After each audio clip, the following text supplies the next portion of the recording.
प्रिय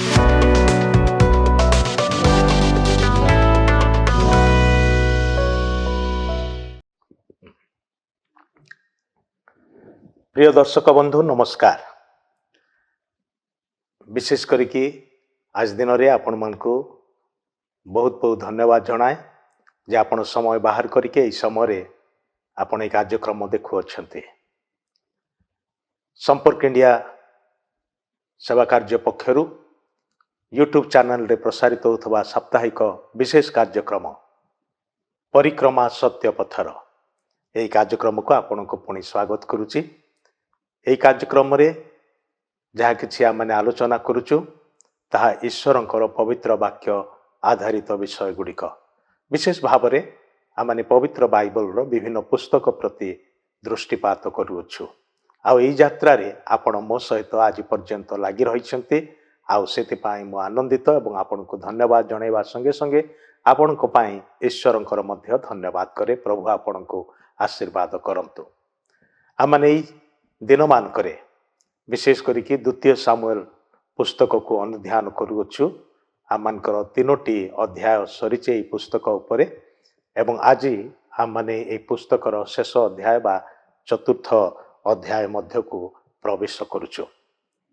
प्रथम सामुएल एवं द्वितीय सामुएल आरंभ रे यह गोटे मात्र पुस्तक थिला, किंतु परवर्ती समय रे जेहेतु गोटे स्क्रोल रे यह स्थानित हवा पाई यथेष्ट हो पार नथिला बा बळी जाउथिला, सेतिपाई बाध्य होइकि से माने दुईटी स्क्रोल रे दुईटी पुस्तक को अलग अलग करके रखिले। सेतिपाई आमर बाइबल रे मध्य प्रथम सामुएल एवं द्वितीय सामुएल बोलिकी पुस्तकटी रहिछि। आमने दाऊदंकर जीवनर कथा चिंता करि आसु एवं तांकर भूल दोष तार प्रभाव कि प्रकार परिवार को प्रभावित कला एवं परिवार रे संतान मानकर प्रति जो सब विपद आसिला कष्ट दुख आसिला से विषय रे आम गत थर आलोचना कर सारिछु। आज अध्याय रे आगु को बढ़िया पूर्वरु आम माने देखिबा दाऊदंकर पुत्र अबशालोम एवं प्रभु जीशु ख्रीष्ट जे कि दाऊदंक वंश रे ए घटनार अनेक वर्ष उतारे ए धरा पृष्ठ को आसिले। आ तांको मध्य रे कौन सब भिन्नता रही आम माने सेथि प्रति अल्प दृष्टिपात करिबा। ए जो चार्टटी आपण देखुछंती एथिरे गोटे तालिका रे अबशालोम को विषय रे एवं आरो तालिका रे प्रभु जीशु ख्रीष्ट को विषय रे लिखित अछि। अबशालोम देखिबा को भारी सुंदर थिले। ताको राजकीय चेहरा केवल थिला ताहाई नुहे, किंतु तांकर मस्तकर केश लंबा थिला। दीर्घ केश विशिष्ट जड़े युवा पुरुष थिले, जड़े वीर थिले, जड़े ज्ञानी व्यक्ति थिले, राज परिवार जड़े विशेष पुओ थिले। तांकर गौरवमय राजकीय सुंदर दीर्घ केश तांको मृत्यु मुख को नेला। तांकर पराजय बा तांकर शेष बड़ दुखदायक अटे। से जो घटना रे पितांकर बा दाऊदंकर लोक माने एवं यांकर लोक मान मध्य जो युद्धटी घटिला, अबशालोम दाऊदंकर विरोधी हेले, विद्रोह कले। पुओ बापार विद्रोह करुची एवं बापांकर सिंहासन को अख्तियार करिया पाई चेष्टा करुची।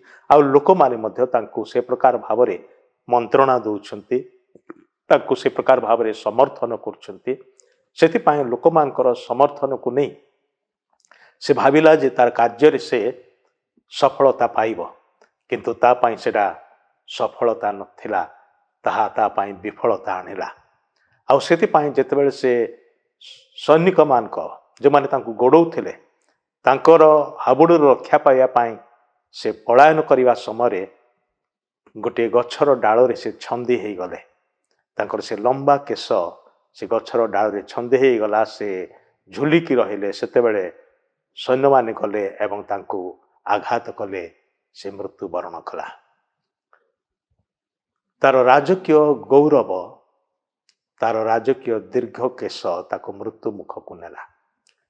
प्रभु जीशु क्षेत्र में कौन है? प्रभु जीशु आपणार समस्त गौरव महिमा स्वर्गर समस्त विभव परित्याग करके पृथ्वी को आसिले मनुष्य मानकर निमंते मृत्युवरण करिया पाए। अबशालोम गोटे वृक्षरे लटकी जाई मृत्युवरण कले।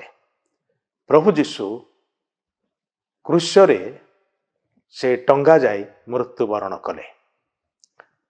अबशालोम शत्रु माने तांकु बर्छारे बिंधी आघात कले, तहिरे से मला। प्रभु जीशु क्षेत्र में रोमियो सैनिक माने ताहांको बक्ष को विदारिले बर्छाघात करी। अबशालोम से जो दंड पाइबार योग्य थिला ताहा से पाइला, निजर दोष सकाशे निजे मला। किंतु प्रभु जीशु क्षेत्र में तांकर निजर कौनसी दोष नथिला, से निष्पाप निर्दाग थिले, किंतु से अन्य मानकर पापर भार बहन कले। आमे जो दंड पाइबा निमंते योग्य थिलु, आमर से दंड प्रभु जीशु निजे निज ऊपर को नेले एवं से निजे से मृत्यु दंड को भोगिले। प्रिय बंधु, यही हूँ भिन्नता। अबशालोम हयत आम मानकर जड़े जड़े प्रतिनिधि भाव में आम नहीं पारिबा, बा आमे अबशालोम स्थान निजक रखि पारिबा। आम माने ईश्वरंकर विद्रोही होई निज ऊपर को विपद आणु, मृत्यु आणु, विनाश आणु। किंतु ईश्वरंकर पुत्र प्रभु जीशु ख्रीस्ट से केबे भी पितांकर विद्रोही हेले नाही, बरं पापी मनुष्य मानकर निमंते निज जीवन को बलि रूपे उत्सर्ग कले। आ ताहांकर मृत्यु आम मानकर पाई थिला। आम मानकर पापर दंड से निजे सह्य करके मृत्यु भोग कले। से मध्य क्रूसरे टंगा गले, बर्छाघात सह्य कले, किंतु आमर दंड से निज ऊपर को नेले। आउे विश्वास करने द्वारा आम माने पाप क्षमा एवं उद्धार पाऊ। ईश्वर एवं मनुष्य मान निकट में निजर शुद्धता प्रकाश करने आमे केउ सतर्कता व सावधानता अवलंबन करि पारिबा, केउ सतर्कतार पदक्षेप सबु नहीं पारिबा। प्रथम आमे उत्तरदायी हवा दरकार। जहाँ आम माने भूल करिचु ताहा आम माने अंगीकार करवा दरकार जे ए दोषटी मु करिछि, मोर भूल अटे, मु एथिपाई दायी अटे। प्रिय बंधु, आजिर जमाना रे ए जो मु एथिपाई दायी अटे बोली कहिबा देखा जाए नाही, सुना जाए नाही। अनेक ताहा करिबा को चाहते नाही, बरं दोष अन्य उपरे लदी देकी एथिपाई से दायी, से दायी, ये दायी, से दायी, अन्य मान को ऊपर दोष लदिबा पाए माने चेष्टा करिताओ। किंतु ईश्वर चाहती प्रत्येक मनुष्य निजर दोष को स्वीकार करू, अनुताप करू, मन परिवर्तन करू, आउ से फेरी आसु। प्रभु का वाक्य आम मान को उत्साहित करे परस्पर बसीभूत हवा निमंते एवं समस्ते ख्रीष्टंकर बसीभूत हवा पाए, ख्रीष्टं को भय करिकी परस्पर बसीभूत हवा, अर्थात आम मानकर आध्यात्मिक अभिवृद्धि निमंते शक्ति प्राप्त हवा पाए आम माने परस्पर साहाय्य आवश्यक करू। आमे होचु सामाजिक प्राणी, परिवार मध्य बास करू। परिवार रे एक आरेकर आवश्यकता रही, एक आरेकर साहाय्य जरूरी अटे। सेमती समाज रे मध्य परस्पर साहाय्य सहायता आवश्यक अटे। किंतु यह केमिति संभवपर हब जिते आमने समस्ते प्रभु को भय करके एक आरेकर बसीभूत हवा, एक आरेक को निज ठारू अधिक श्रेष्ठ मन करिबा। द्वितीय आमर सीमितता को आमे निरूपण करिबा और तदनुजाई आचरण करिबा। ओडिया रे गोटे कथा अछि, हाथे मापेब किंतु चाखिंडे चालिब। निजर सीमा को जानिबा दरकार। जेते आमने निजर सीमा टपी जाऊ सेतेबेले अहंकार आम मान को भूल दिगरे कढ़े निए। से आम मानकर आचरण, आम मानकर चालीचलन, आम मानकर कथबार्ता ए समस्त मध्य एक सीमित सीमा मध्य रहिबा दरकार बा करा जिबा दरकार। ए विषय गुडी को दया करी करंतु नाही। प्रलोभनपूर्ण अवस्था रे निजको रखंतु नाही। अर्थात चारिआडे प्रलोभन अच्छी, परीक्षा अच्छी, किंतु प्रलोभनर आड़ को निजे दौड़ी जातु नाही। अन्य सहित थिबा आपणकर प्रलोभन को तांको आगरे प्रकाश करंतु नाही। विशेष करिके विपरीत लिंगी व्यक्ति जदि आपण अन्य सम्मुखरे अछंती ताले तांको प्रति ଆପଣଙ୍କର ସେଇ ଯେଉଁ ପ୍ରଲୋଭନର ବିଷୟ ଆସୁଛି ମନରେ, ତାହା ଦୟାକରିକି ପ୍ରକାଶ କରନ୍ତୁ ନାହିଁ, ବରଂ ମନରୁ ତାହା ଦୂର କରନ୍ତୁ। ଅନ୍ୟର ସ୍ତ୍ରୀ ବା ପୁରୁଷଙ୍କ ବିଷୟରେ ଅଭିଯୋଗ ଶୁଣନ୍ତୁ ନାହିଁ କିମ୍ବା ଅଭିଯୋଗ କରନ୍ତୁ ନାହିଁ। ଅନ୍ୟମାନଙ୍କ ମତାମତ ଧରିବାକୁ ଚେଷ୍ଟା କରନ୍ତୁ ନାହିଁ। ତୃତୀୟରେ, ସତର୍କ ସୂଚନା ପାଇ ସାବଧାନ ହୁଅନ୍ତୁ। ବିପଦର ସଂକେତ ଆମମାନଙ୍କୁ ଚିହ୍ନଟ କରିବାକୁ ହେବ। ଯେତେବେଳେ ଆମମାନଙ୍କର ବିବେକ ସତର୍କ ଘଣ୍ଟି ବଜାଏ, ସେତେବେଳେ ଆମମାନେ ସତର୍କତା ଅବଲମ୍ବନ କରିବା ଦରକାର। ସେ ସତର୍କ ଘଣ୍ଟି ପ୍ରତି ମନୋଯୋଗ କରିବା ଆବଶ୍ୟକ। ଅବହେଳା ବିଷୟରେ ସାବଧାନ ହେଉ। ଅବହେଳା ସମସ୍ତ ଘଟଣାର କାରଣ ହୋଇପାରେ, କିନ୍ତୁ ଅବହେଳା ବ୍ୟଭିଚାରର କାରଣ ନୁହେଁ, ନରହତ୍ୟାର କାରଣ ନୁହେଁ, ଅନ୍ୟର କ୍ଷତି କରିବାର କାରଣ ନୁହେଁ, ହେଇପାରିବ ନାହିଁ। ଏହା ସାଧାରଣ ଭାବରେ ମନୁଷ୍ୟକୁ ନିମ୍ନଗାମୀ କରାଏ। ଅବହେଳା ଅତି ଛୋଟ ପରି ଲାଗୁଛି, କିନ୍ତୁ ଏହା ଆମମାନଙ୍କୁ ନିମ୍ନଗାମୀ କରାଏ, ଉପରକୁ ଉଠିବା ପାଇଁ ଦିଏ ନାହିଁ। ଏକ କ୍ଷୁଦ୍ର କାମନା ବୃଦ୍ଧିପ୍ରାପ୍ତ ହୋଇ କାମାନଳ ସୃଷ୍ଟି କରେ, ମାନସିକ ଯନ୍ତ୍ରଣା ଓ କଷ୍ଟ ସୃଷ୍ଟି କରେ, ବିବାହ ବନ୍ଧନକୁ ତୁଟାଇ ଦିଏ ଓ ପିଲାମାନଙ୍କର ଭବିଷ୍ୟତକୁ ନଷ୍ଟ କରି ଶେଷରେ ସମାଜ ଓ ମଣ୍ଡଳୀକୁ ମଧ୍ୟ ନଷ୍ଟ କରିଦିଏ। ଏଥିପାଇଁ ଆପଣ କ'ଣ ଦେଖୁଅଛନ୍ତି ସେ ବିଷୟରେ ସାବଧାନ ହୁଅନ୍ତୁ। ପିଲାଙ୍କର ଗୋଟିଏ ଗୀତକୁ ମନେ ପକାନ୍ତୁ। ସାଧାରଣତଃ କୌଣସି କୌଣସି ଜାଗାରେ ପିଲାମାନେ ଏ ଗୀତଟି ଗାଇଥାନ୍ତି। ହେ ଛୋଟ ହାତ କ'ଣ କରୁଛୁ ସାବଧାନ, ହେ ଛୋଟ ଗୋଡ଼ କୁଆଡ଼େ ଯାଉଛୁ ସାବଧାନ, ଛୋଟ ଛୋଟ ଆଖି କ'ଣ ଦେଖୁଛୁ ସାବଧାନ, କାରଣ ସ୍ୱର୍ଗସ୍ଥ ପିତା ପ୍ରେମରେ ତଳକୁ ଦୃଷ୍ଟିପାତ କରନ୍ତି। ତେଣୁ ଏ ଛୋଟ ହାତ କ'ଣ କରୁଛୁ ସାବଧାନ। ହାତ, ଗୋଡ଼, ଆଖି, କାନ ଏ ସମସ୍ତ ହେଉଛି ବିଭିନ୍ନ ଅଙ୍ଗ ଆମମାନଙ୍କର ଶରୀରର, କିନ୍ତୁ ମନ ଭିତରକୁ ବାର୍ତ୍ତା ଯିବାର ପାଇଁ ଏଗୁଡ଼ାକ ହେଉଛି ଗୋଟେ ଗୋଟେ ପ୍ରବେଶ ପଥ। ପାଞ୍ଚଟି ଇନ୍ଦ୍ରିୟର ସାହାଯ୍ୟରେ ଆମେ ଅନେକ କିଛି ବିଷୟ ଜାଣିବାକୁ ପାରୁ। ଏଗୁଡ଼ାକ ଆମମାନଙ୍କୁ ସାହାଯ୍ୟ କରିବା ଉଦ୍ଦେଶ୍ୟରେ ଦିଆଯାଇଛି, ମାତ୍ର ଏହାର ଅପବ୍ୟବହାର ଆମମାନଙ୍କୁ ବିପଦଗ୍ରସ୍ତ କରେ। ବିଶେଷ କରିକି ପାପର ପ୍ରବର୍ତ୍ତନା ଦିଏ, ପ୍ରଲୋଭନ ମଧ୍ୟରେ ପଡ଼ିବା ପାଇଁ ଦିଏ ଏବଂ ପଡ଼ିଗଲା ପରେ ଏହା ଆମମାନଙ୍କର ଉପରକୁ ଦୋଷାରୋପ ଆଣେ। ସେଥିପାଇଁ ଆମମାନେ କ'ଣ କରୁଛୁ, ଆମମାନଙ୍କର ବସିବା, ଉଠିବା, ଚାଲିବା, ଆମମାନଙ୍କର କଥାବାର୍ତ୍ତା, ଆଚରଣ ଏ ସମସ୍ତ କ୍ଷେତ୍ରରେ ଆମମାନଙ୍କୁ ସତର୍କତା ଅବଲମ୍ବନ କରିବା ଦରକାର, କାରଣ ସ୍ୱର୍ଗରୁ ପରମେଶ୍ୱର ଦୃଷ୍ଟିପାତ କରୁଅଛନ୍ତି। ଆପଣଙ୍କର ଅପୂରଣୀୟ ଇଚ୍ଛା ଓ ଚିନ୍ତା ବିଷୟରେ ମଧ୍ୟ ସାବଧାନ ରୁହନ୍ତୁ।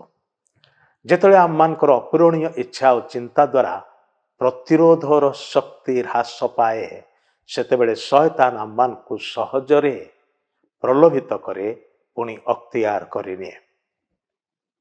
ଅପୂରଣୀୟ ଇଚ୍ଛାକୁ ପୂରଣ କରିବାର ଯେଉଁ ଲାଳସା, ତା ବିରୁଦ୍ଧରେ ଠିଆ ହେବା ପାଇଁ ଯେଉଁ ଦୃଢ଼ ସଂକଳ୍ପର ଆବଶ୍ୟକତା ରହିଛି, ସେଇଟା ଧୀରେ ଧୀରେ କ'ଣ ହୁଏ, ହ୍ରାସ ପାଇବାକୁ ଲାଗେ, ଦୁର୍ବଳ ହେବାକୁ ଲାଗେ। ଆଉ ଯେତେବେଳେ ଆମମାନଙ୍କର ପ୍ରତିରୋଧ କରିବାର ଶକ୍ତି କମିଯାଏ, ସେତେବେଳେ ଶୟତାନ ସଫଳ ହୁଏ, ଆମମାନଙ୍କୁ ସହଜରେ ଅକ୍ତିଆର କରିନେବାର ନିମନ୍ତେ, ଆମମାନଙ୍କୁ ପରାସ୍ତ କରିବାର ନିମନ୍ତେ, ଆଉ ଆମମାନେ ତାର ପ୍ରଲୋଭନର ଶିକାର ସାଜୁ ଏବଂ ପାପରେ ପଡ଼ିଯାଉ। ସେଥିପାଇଁ ଈଶ୍ୱରଙ୍କ ବାକ୍ୟରେ ଆମମାନଙ୍କୁ ସତର୍କ କରାଇ ଦିଆଯାଇଛି, ସହଜରେ ବେଷ୍ଟନକାରୀ ପାପ ବିଷୟରେ ସାବଧାନ ରୁହ।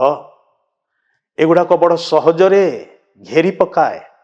ଗୋଟେ ଦୌଡ଼ି ଯେମିତିକି ବାନ୍ଧେ ଧୀରେ ଧୀରେ, ଠିକ୍ ସେମିତି ପାପର ଦୌଡ଼ି ଆମମାନଙ୍କୁ ଚାରିଆଡ଼ୁ ବାନ୍ଧି ପକାଏ ଏବଂ ଦିନେ ସେ ପାପର ଦୌଡ଼ି ଆମମାନଙ୍କୁ ଧରିବ। ଏ ପ୍ରକାର କୁହାଯାଏ, ଜଣେ ଯଦି ଚିନ୍ତାକୁ ବୁଣେ, ସେ କାର୍ଯ୍ୟ ଅମଳ କରେ, କାର୍ଯ୍ୟକଳାପକୁ ଅମଳ କରେ। ଜଣେ ଯଦି କାର୍ଯ୍ୟକଳାପକୁ ବୁଣେ ତାହେଲେ ସେ ଅଭ୍ୟାସ ଅମଳ କରେ। ଜଣେ ଯଦି ଅଭ୍ୟାସକୁ ବୁଣେ ସେ ଚରିତ୍ର ବା ସ୍ୱଭାବକୁ ଅମଳ କରେ। ଜଣେ ଯଦି ଚରିତ୍ରକୁ ବୁଣେ ତାହେଲେ ଏକ ଗନ୍ତବ୍ୟ ସ୍ଥଳ ବା ଗୋଟିଏ ଲକ୍ଷ୍ୟ ସ୍ଥଳକୁ ସେ ଅମଳ କରେ। ପ୍ରିୟ ବନ୍ଧୁ, ଆଜି କ'ଣ ବୁଣୁଛନ୍ତି ଏବଂ କ'ଣ ଅମଳ କରୁଛନ୍ତି ସେ ବିଷୟରେ ଚିନ୍ତା କରନ୍ତୁ। ଚତୁର୍ଥରେ, ଆମେ ଆମର ବିବାହକୁ ପ୍ରତିପୋଷଣ କରିବା ଆବଶ୍ୟକ, ସଂରକ୍ଷଣ କରିବା ଆବଶ୍ୟକ, ସୁରକ୍ଷିତ ରଖିବା ଆବଶ୍ୟକ। ସ୍ୱାମୀ ସ୍ତ୍ରୀ ଭାବରେ ପରସ୍ପର ମଧ୍ୟରେ ପ୍ରେମକୁ ନୂତନୀକୃତ କରନ୍ତୁ। ବିବାହ ବାର୍ଷିକୀକୁ ପାଳନ କରିବା ପାଇଁ ଭୁଲନ୍ତୁ ନାହିଁ। ଆମମାନଙ୍କର କରିଥିବା ପ୍ରତିଜ୍ଞା ବା ଶପଥକୁ, ବିଶେଷ କରିକି ବିବାହ ବେଦୀରେ ଯେଉଁ ପରସ୍ପର ନିମନ୍ତେ ଶପଥ କରିଥାଉ ଈଶ୍ୱରଙ୍କର ଉପସ୍ଥିତିରେ, ତାହାଙ୍କର ଲୋକମାନଙ୍କ ସାକ୍ଷାତରେ, ସେଇ ପ୍ରତିଜ୍ଞାକୁ ମନେ ପକାଇବା, ସେଇ ଶପଥ, ସେ ନିୟମକୁ ଆମମାନେ ସ୍ମରଣ କରିବା। ନିୟମିତ ପ୍ରାର୍ଥନା ଓ ବାକ୍ୟ ଅଧ୍ୟୟନ ଦ୍ୱାରା ଈଶ୍ୱରଙ୍କ ସହିତ ନିରନ୍ତର ଆମ୍ଭମାନଙ୍କର ଗମନାଗମନ ଓ ସହଭାଗିତା ରହିବା ଆବଶ୍ୟକ ଅଟେ। ପରମେଶ୍ୱର ତାଙ୍କର ବାକ୍ୟକୁ ଦେଇଛନ୍ତି, ବାକ୍ୟରେ ତାଙ୍କର ନିର୍ଦ୍ଦେଶ ଶିକ୍ଷା ସବୁ ଦେଇଛନ୍ତି। ସେଗୁଡ଼ିକ ଏକତ୍ର ପାଠ କରିବା, ଧ୍ୟାନ କରିବା ଏବଂ ସେ ବିଷୟରେ ଚିନ୍ତା କରିବା। ପୁଣି ସେ ବାକ୍ୟର ଶିକ୍ଷାକୁ ଗ୍ରହଣ କରି ସେ ଅନୁସାରେ ନିଜ ଜୀବନକୁ ସଜାଡ଼ିବା। ଈଶ୍ୱରଙ୍କ ସହିତ ପ୍ରାର୍ଥନାରେ, ବାକ୍ୟରେ, ସହଭାଗିତାରେ ଲାଗି ରହିବା। ପୁଣି ଈଶ୍ୱରଙ୍କର ଲୋକମାନଙ୍କର ସଙ୍ଗତିରେ ଆମମାନେ ରହିବା। ତେବେ ତାହା ଆମମାନଙ୍କୁ ବିଭିନ୍ନ ପ୍ରକାର ପରୀକ୍ଷା ପ୍ରଲୋଭନରୁ କେବଳ ରକ୍ଷା କରିବ ତାହା ହିଁ ନୁହେଁ, ପଡ଼ିବାକୁ ଦେବ ନାହିଁ। ଆମମାନେ ଏକ ଆରେକକୁ ସୁରକ୍ଷା କରିପାରିବା। ପ୍ରାର୍ଥନା କରିବା ଆବଶ୍ୟକ। ପ୍ରାର୍ଥନା ଏକ ଗୁରୁତ୍ୱପୂର୍ଣ୍ଣ ବିଷୟ। ମୁଁ ଯେ ପ୍ରକାର ଆଗରୁ ମଧ୍ୟ କହିଛି, ପ୍ରାର୍ଥନା ହେଉଛି ଗୋଟିଏ ମାଧ୍ୟମ ଯାହା ଆମମାନଙ୍କୁ ସିଧାସଳଖ ଈଶ୍ୱରଙ୍କର ଛାମୁକୁ ଆଣେ ଏବଂ ଈଶ୍ୱରଙ୍କ ସହିତ ଆମମାନଙ୍କର ବାର୍ତ୍ତାଳାପ ହୁଏ, ଆମମାନଙ୍କର କଥୋପକଥନ ହୁଏ, ଆମମାନଙ୍କର ଯୋଗାଯୋଗ ହୁଏ, ଆମମାନଙ୍କର ସମ୍ପର୍କ ଦୃଢ଼ୀଭୂତ ହୁଏ। ଯେତେ ଅଧିକ ପ୍ରାର୍ଥନାରେ ଲାଗି ରହିବା ଈଶ୍ୱରଙ୍କ ସହିତ ଆମମାନଙ୍କର ସମ୍ପର୍କ ସେତେ ନିବିଡ଼, ସେତେ ସୁନ୍ଦର ଏବଂ ସେତେ ଶକ୍ତିଯୁକ୍ତ ହେବ। ଆମମାନେ ପ୍ରାର୍ଥନା କରିବା ଦରକାର ନିଜ ଜୀବନରେ ପବିତ୍ରତା ପାଇଁ। ପ୍ରଥମ ପିତର 1:16 ପରମେଶ୍ୱର କଥା କହନ୍ତି, ଆମ୍ଭେ ଯେପରି ପବିତ୍ର ତୁମ୍ଭେମାନେ ସେହିପରି ପବିତ୍ର ହୁଅ। ପବିତ୍ରତା ବିନା କେହି କେବେ ଈଶ୍ୱରଙ୍କୁ ଦେଖିପାରେ ନା। ଅନ୍ତଃକରଣରେ ଯଦି ପବିତ୍ରତା ଅଛି ତେବେ ସେ ଲୋକ କେବଳ ଈଶ୍ୱରଙ୍କର ଦର୍ଶନ ପାଇପାରେ। ପବିତ୍ରତା ନିମନ୍ତେ ପ୍ରାର୍ଥନା କରିବା ନିତାନ୍ତ ଜରୁରୀ। ଆଜି ଆମମାନଙ୍କର ପିଲାମାନେ, ଆମମାନେ ସପରିବାର କେତେ ପବିତ୍ର ଈଶ୍ୱରଙ୍କର ଦୃଷ୍ଟିରେ ଏବଂ ମନୁଷ୍ୟମାନଙ୍କ ମଧ୍ୟରେ, ଏହା ଏକ ଚିନ୍ତାର ବିଷୟ ନୁହେଁ କି? ପ୍ରିୟ ବନ୍ଧୁ, ଆମମାନେ ନିଜର ପବିତ୍ରତା ନିମନ୍ତେ ଈଶ୍ୱରଙ୍କ ଠାରେ ପ୍ରାର୍ଥନା କରିବା, ତାହାଙ୍କର ସାହାଯ୍ୟ ନିତାନ୍ତ ଆବଶ୍ୟକ ଅଟେ। ଆପଣଙ୍କ ଜୀବନରେ ପବିତ୍ର ଆତ୍ମାଙ୍କ ନିୟନ୍ତ୍ରଣ ନିମନ୍ତେ ପ୍ରାର୍ଥନା କରନ୍ତୁ। ଈଶ୍ୱର ତାହାଙ୍କର ଆତ୍ମାଙ୍କୁ ଆମ ଅନ୍ତର ମଧ୍ୟରେ ବାସ କରିବା ପାଇଁ ଦେଇଅଛନ୍ତି। ଆମମାନଙ୍କର ଏ ଶରୀର ଈଶ୍ୱରଙ୍କର ମନ୍ଦିର ଅଟେ। ଏ ଶରୀର ମଧ୍ୟରେ ତାହାଙ୍କର ଆତ୍ମା ବାସ କରନ୍ତି। ସେଥିପାଇଁ ସେ ଯେପରି ଆମମାନଙ୍କର ସମୁଦାୟ ଜୀବନକୁ, ଆମମାନଙ୍କର ବ୍ୟବହାରିକ ଜୀବନକୁ, ଆମମାନଙ୍କର ଆଚରଣ ସ୍ୱଭାବ ସବୁକିଛିକୁ ନିଜର ନିୟନ୍ତ୍ରଣ ମଧ୍ୟରେ ରଖିବେ। ଆଉ ସେଥିପାଇଁ ଆମେ ପ୍ରାର୍ଥନା କରିବା ଦରକାର। ପ୍ରଲୋଭନରୁ ରକ୍ଷା ପାଇବା ନିମନ୍ତେ ପ୍ରାର୍ଥନା କରିବା ଆବଶ୍ୟକ। କାରଣ ପ୍ରଭୁ ଆମମାନଙ୍କୁ ଜାଣନ୍ତି। ଆମମାନେ ଯେତେବେଳେ ବିଭିନ୍ନ ପରୀକ୍ଷା ପ୍ରଲୋଭନ ମଧ୍ୟ ଦେଇ ଯାଉ, ସେହି ସମୟରେ ସେଥିରୁ ଉଦ୍ଧାର ପାଇବାର ବାଟ ମଧ୍ୟ ପରମେଶ୍ୱର ହିଁ ଆୟୋଜନ କରନ୍ତି। ସେଥିପାଇଁ ଆମେ ପ୍ରଭୁଙ୍କର ସାହାଯ୍ୟ ମାଗିବା, ଯେପରିକି ସେ ପରୀକ୍ଷା ମଧ୍ୟ ଦେଇ ଯିବା ବେଳେ ଆମମାନେ ତାହାଙ୍କ ଶକ୍ତି ଓ ସହାୟତାରେ ସେଥିରୁ ମୁକ୍ତ ହୋଇ, ସେଥିରୁ ଉଦ୍ଧାର ପାଇ ଆମମାନେ ଆଗକୁ ବଢ଼ିପାରିବା। ପ୍ରଲୋଭନରୁ ରକ୍ଷା ପାଇବା ନିମନ୍ତେ ପ୍ରାର୍ଥନା କରିବା ଆବଶ୍ୟକ। ପାପକୁ ଘୃଣା କରିବା ନିମନ୍ତେ ପ୍ରାର୍ଥନା କରିବା। ପାପକୁ ସମସ୍ତେ ଘୃଣା କରନ୍ତି ନାହିଁ। ଆମେ ମଇଳା ଆବର୍ଜନାକୁ ଘୃଣା କରୁ, କିନ୍ତୁ ପାପ ଆମମାନଙ୍କୁ ଭାରି ସୁନ୍ଦର ଦେଖାଯାଏ।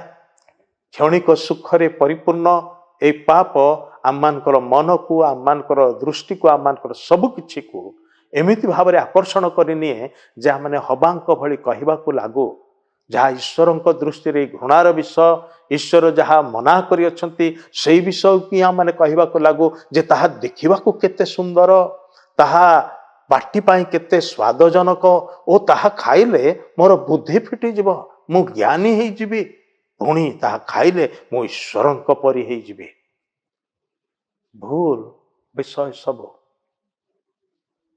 पाप को घृणा करने पाए जेपरी आम शिखि पारिबा मनुष्य निजरु पाप को घृणा करि पारिबो नाही ताठारे से शक्ति बा से क्षमता नाही कारण अभ्यास रे से पापी अटे तार स्वभाव चरित्र रे से पापी अटे एवं जीवन सारा से पाप रे लिप्त अटे क्षणिक सुख दौथवा ए पाप ताको एमिति हजेई देछि एमिति मजेई देछि जद्वारा कि से मुकुल विषय चिंता करे नाही एवं सेटा ता पाए एक घृणार विषय बोली मन करे नाही सेटा ताको विपदग्रस्त करिवो ए विषय को सचेतनता मध्य ता पाखरे नाही से कहे आरे एटा कले कौन असुविधा अच्छी किंतु प्रभुंकर संतान भावरे ईश्वरंकर मंदिर भावरे आपणकर शरीर प्राण आत्मा पवित्र निष्कलंक रहिबा आवश्यक केमिति रही पारिबो जदि पाप को घृणा करिया पाई आरंभ करिवे ईश्वरंकर शक्ति रे आपण करि पारिबे पाप को घृणा करि पारिबे किंतु एथिपाई प्रभुंकर सहायता आम माने मागिबा दरकार प्रार्थना करिबा दरकार पापपूर्ण इच्छार विनाश निमंते प्रार्थना करिबा आमनकर प्रत्येकଙ୍କ ठारे निजर एक इच्छा शक्ति अच्छी आउ एई इच्छा ईश्वरंकर इच्छा को अनेक समय अतिक्रांत करी जाए ता उपरे चढ़ी की चली जाए सेतेबेले ईश्वरंकर इच्छा साधित तो हुए नाही आमर इच्छा माने साधन करिया पाए बेस मनोयोगी ही थाओ परमेश्वर चाहते आमे जेपरि निज इच्छा को ताहांक हस्तरे समर्पण करिबा जद्वारा ताहांकर इच्छा आममानकर इच्छा को आममानकर समुदाय जीवन को आममानकर समस्त आचरण को कथबार्ता को संपूर्ण भाव में नियंत्रण करिबो एवं ईश्वरीय गुण सब आममानक ठारे एवं आममानक द्वारा प्रकाशित हबो आउ सेति पाई आम माने विशेष भाव में ईश्वरंकर इच्छा को आम माने प्रायोरिटी दबा दरकार बा अग्राधिकार दबा दरकार निजर इच्छा को तांको इच्छा निकटरे समर्पित दबा दरकार पापपूर्ण इच्छार विनाश निमंते प्रार्थना करिबा आवश्यक मनुष्यर इच्छा अनेक समय पापपूर्ण अटे एपरिकी से प्रार्थना रे मध्य ईश्वर ठारू जहाँ मागे निजर स्वार्थ सुख भोग निमंते मागे आ से जाकुब तांकर पत्र रे कहते तुम्हें माने इच्छा करि थाओ मागी थाओ किंतु पाई न थाओ कारण कौन कारण तुम्हें स्वार्थ सिद्धि निमंते निज स्वार्थ अभिलाष पूर्ण करने निमंते केवल मागी थाओ ईश्वरंकर इच्छा तुम जीवन पाई कौन से अनुसार मागी न थाओ अन्य मानकर उपकार निमंते ईश्वर कौन करिया को चाहती से विषय तुम्हें चाहि न थाओ केमिति निजे निजर सब किछि को बढ़ेबे सब किछि सुंदर रहिबे खाली से विषय मनोयोग करती पापर अभिलाष को आम माने क्रुशबिद्ध करवा दरकार विनाश करवा दरकार आउ ताहा करिया पाई ईश्वरंकर शक्ति आवश्यक आउ सेतिपाई प्रभुंक निकटरे आम माने प्रार्थना करवा नितांत जरूरी अटे पवित्रता पाई प्रार्थना करवा जीवन रे पवित्र आत्मांकर संपूर्ण कर्तापण एवं नियंत्रण जेपरि रहिबो सेतिपाई प्रार्थना करवा परीक्षा प्रलोभन उपरे जययुक्त हवा पाए एवं सिथुरु रक्षा पाइबा पाए प्रार्थना करवा एवं पाप को घृणा करिवार निमंते जेपरि आम माने शिखिबा शक्ति प्राप्त हवा सेतिपाई प्रार्थना करवा पुणी पापपूर्ण इच्छा को विनाश करि पारिबा क्रुशरे टंगे दे पारिबा एवं ईश्वरंकर इच्छा को सादरे ग्रहण करी ताकू कार्यकारी करि पारिबा सेतिपाई प्रार्थना करवा आवश्यक अटे माथ्यू 4 अध्याय रे लूक 4 अध्याय रे प्रभु यीशु कि प्रकार परीक्षा मध्य दे जाइथिले शत्रु शैतान केमिति यीशुंकर मध्य परीक्षा कला। ईश्वरंकर पुत्र जे प्रभु यीशु ख्रीस्ट ताकू ही से परीक्षा कला। आम्मान को से केते अधिक परीक्षा न करिवो।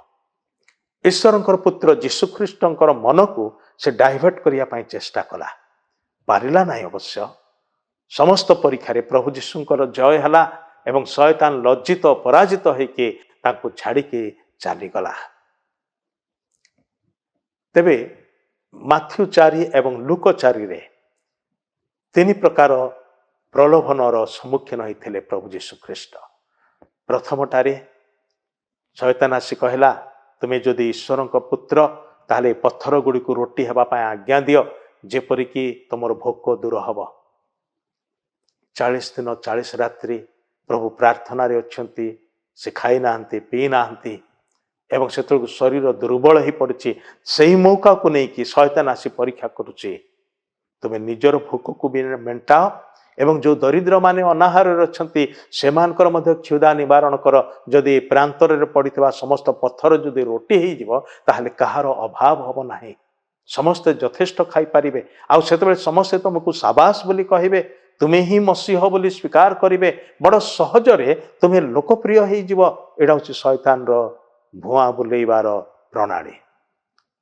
से यीशु को ही छाड़िला नाही। यीशु को से प्रकार से कहला मात्र प्रभु यीशु कहले मनुष्य केवल रोटी रे बंचे नाही। मनुष्य अनंत काल बंचिया पाए हेले ईश्वर मुख निर्गत प्रतिटी वाक्य द्वारा बंचिबा दरकार। सेतले शैतान गोटे उच्च शिखर को नहीं गला मंदिर से उच्च शिखर को आ कहला तुम्हें जदि ईश्वर पुत्र तुम्हें डी पड़ तल को 100 फुट गभीर तल को डी पड़ तुम किसी हम ना। कारण वाक्य लिखा अच्छी दूत माने तुमको टेकी धरिवे तुम गोड़ मध्य पत्थर रे बाजिब नाही। से यीशु तांको उत्तर देले तुम्हें प्रभु आपना परमेश्वर को परीक्षा करिव नाही। हाँ परमेश्वर तांको वाक्य रे दूत मान को आज्ञा देइछंती तुम्हें मोर सेवक मान मोर लोक मान चारिआडे छाउणी करिके रहिबो।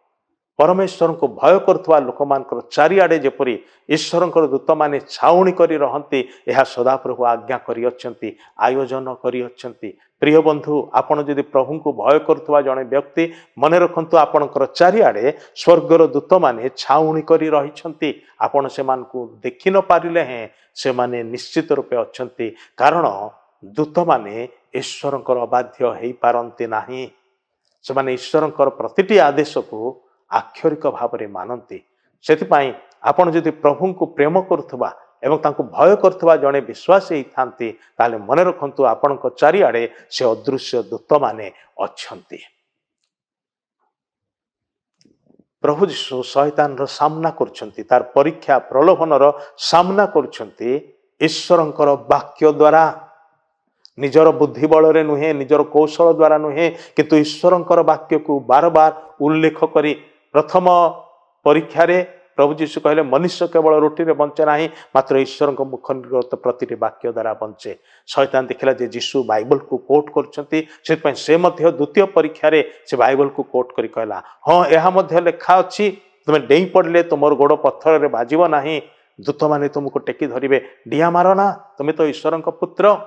किंतु प्रभु यीशुंकर उत्तर कौन तुम्हें प्रभु को परीक्षा करिबो नाही। ईश्वर को परीक्षा करिबे नाही सेरा उचित नुहे। ईश्वर होचंती सर्वाधिपति सर्वोच्च परमेश्वर। आमे तांको छामुरे अवनत हवा तांको प्रणाम करिबा तांको क्वेश्चन करिबा नाही। वाक्य रे रहिबा द्वारा मनर नूतनीकरण करिबा। प्रभु जीशु ईश्वरंकर वाक्य को हृदय मध्य मन मध्य संचय कर रखिते जद्वारा शत्रुर परीक्षा प्रलोभन से तीर बिंधिला बेल को से वाक्यर ढाल नहीं कि ताको सामना करुले। मनर नूतनीकरण बड़ आवश्यक अटे। यह ईश्वरंकर वाक्य द्वारा ही हो पारे। ख्रीष्टंक पाई ठिया हवा आवश्यक तांकर साक्षी हवा आवश्यक एवं सह विश्वासी मान सहित सहभागिता रखिबा आवश्यक। तृतीय परीक्षा रे शत्रु शैतान यीशु को गोटे उच्च पर्वत को नहीं गला, पृथ्वीर समस्त ऐश्वर्य को देखला आ कहला मते प्रणाम कर, ए सब मु तुमको देदेवी। प्रभु जीशु कहले दूर हो शैतान, तुम्हें केवल ईश्वर उपासना करिब, ईश्वर तुम उपासना करिवे नाही, मु तुम उपासना करिबि नाही। मो ईश्वर उपासना करे, मो पिता उपासना करे, आ तुम्हें मध्य पिता उपासना करिब, कारण तुम सृष्ट प्राणी मात्र, तुम ईश्वर नुह। वाक्य रे स्थिर रहिले, वाक्य को जानी थिले, शैतान आणुवा प्रतिटी परीक्षा प्रलोभन मुकाबिला आपण करि पारिबे एवं विजय हेई पारिबे, कारण ईश्वरंकर वाक्य द्वारा से पराजित हुए। आपण जदि नाली आलोक पार करिसंते ताहले पाप को स्वीकार करंतु, प्रभुंक ठारु क्षमा मागंतु, पापर अंत करंतु, साहाय्य ग्रहण करंतु।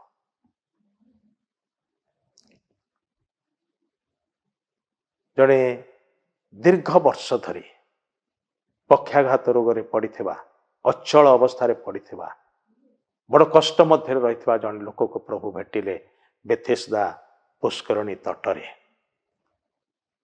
सेठी बेले बेले स्वर्गर दूत आसिकी पानी को कंपौथिले, हलौथिले, आउ से मुहूर्त रे जेकोसी प्रकार रोगी जदि प्रथम रे पशिला से रोगटी सुस्थ होइके आसुथला। आउ सेति पई से कूल रे, से पुष्करणी तुठरे अनेक रोगी माने थिले, सेमानक मध्यरे 38 वर्ष व्यापी जड़े रोगाक्रांत लोक, जड़े पक्षाघात रोगी सेठी पड़िछि। जेबे पानी हलिले से पानी भीतर को जीवापाई चेष्टा करुछि, किंतु पारु नाही। से जीवा पूर्वरु आउ केते जण पशि गलेनी, आ जे प्रथम रे पशिला से सुस्थता पाइके आसिला। यीशु से प्रकार जड़े निराश हताश रे वर्ष वर्ष धरी पड़िथिबा जड़े रोगी को देखिले आ कहले तुम्हें कौन सुस्थ हवा को इच्छा करुच? से उत्तर देला मते साहाय्य करिया पाई कहीं नाही आज्ञा, मु उठिकी जीवा पूर्व आउ जणे के पशि जाउछि, से सुस्थ होइके पड़ुछि, मात्र मु एमती पड़िछि 38 वर्ष हो गलानी। प्रभु जी कहले तुम्हें सुस्थ हवा को इच्छा करुच? आज्ञा हाँ, मोर खटिया घन चाल। खटिया घेनेला, चलिला, तत्क्षणात ताहा साधित हला। किंतु जेतेबेले से दिने मंदिर रे प्रवेश करुछि, से समय प्रभु जीशु तार भेट पाइले, आ ताकू कहले देख तुम प्रति जेपरी आहुरी अधिक दुर्दशा न घटे एथिपाई आउ पाप कर नाही। पाप विनाश आने, पाप आम्मानकर पाई विपद आने। पापर अंत करंतु, ताकू से कहीदेले आउ पाप कर नाही। क्षमा पाइचो, आउ सेथिरे पाप जोग करिबा नाही। दाऊदंक जीवन रु आमने ए शिक्षा गुड़िक पाई परिबा। सत्य भाव रे निजर दोष को मानि नबा निमंते इच्छुक हवा, अर्थात प्रभुंक चरण तले नम्र हवा, निजर पाप दोष को स्वीकार करिबा। क्षमा जीवन रु पापर फलाफल बा परिणाम को घुंचाए नाही। आमे क्षमा प्राप्त हेई पारू, किंतु पापर परिणाम कौनसी ना कौनसी भाव रे आम मानकर प्रति घटी थाए बा थाए। जेमति कि दाऊद क्षमा पाइले सत, किंतु परिवार मध्यरे जो कष्ट दुख आसिला ताहा दाग भली रहीगला। शरीर रे किछि क्षत हेले, घा हेले आमे मलम लगे देले ताहा सुखी जाए, भल ही जाए, मात्र कौन छाड़ी की जाए जानते कि एक दाग, एक चिन्ह छाड़ी की जाए। से दाग को जेबे भी देखिबे आपनकर मन रे पड़िबो कोठू ए आघातटा हिथिला, काहेकि ए आघातटा हिथिला, पापर आघात सही प्रकार। क्षमा आमे पाई पारू, मात्र दाग रही जाए। ईश्वर आमठारू संपूर्ण निर्भर और सत्य उपासना और संपूर्ण समर्पण आशा करते। जो ईश्वर माने सेवा करुचु से आमठारू ए सबु विषय दाबी करते। जदि आपण ईश्वर को अनुमति दियंते तेबे से पुणी थरे आपण को व्यवहार करि पारिबे। ईश्वर क्षमावान, से क्षमा दियन्ते। तांकर अनुग्रह समस्त पापरू रक्षा करिबा पाई यथेष्ट अटे। आपणकर अंटा पिता को बांधन्तु और ख्रीष्टों को अनुग्रह और स्वाधीनता प्रति अनुरक्त हुअन्तु। एरोप्लेन रे गले सीट बेल्ट बांधिबा पड़े। सबले से कह जाए जेपरिक विपदरू आम माने रक्षा पाई पारिबा। ठीक से प्रकार विश्वास जीवन यात्रा रे मध्य आम माने निजर सीट बेल्ट को बांधी रखिबा दरकार। ईश्वरंकर अनुग्रह और स्वाधीनता प्रति अनुरक्त रहिबा दरकार। सबुबले ख्रीष्टंकर सहभागिता रे रहिथिबा। निजर भूल दोष सब स्वीकार करी तांको ठारू क्षमा मागिबा आ क्षमा प्राप्त जने व्यक्ति भाव रे बाकी तक जीवन बंचिबा। आमने एतिकिरे ए पुस्तकर आलोचना को शेष करूछु। परवर्ती अध्याय रे आमने प्रथम राजावली पुस्तक प्रति दृष्टिपात करिबा। सेतिपय आसंता अध्ययन को आसीबा समय रे आपण माने द्वितीय राजावली पुस्तक निज बाइबल रु खोलिकी पढ़िथेबे। प्रभु आपण को आशीर्वाद करंतु। ए पर्यंत धैर्य धरी देखिले धन्यवाद। नमस्कार।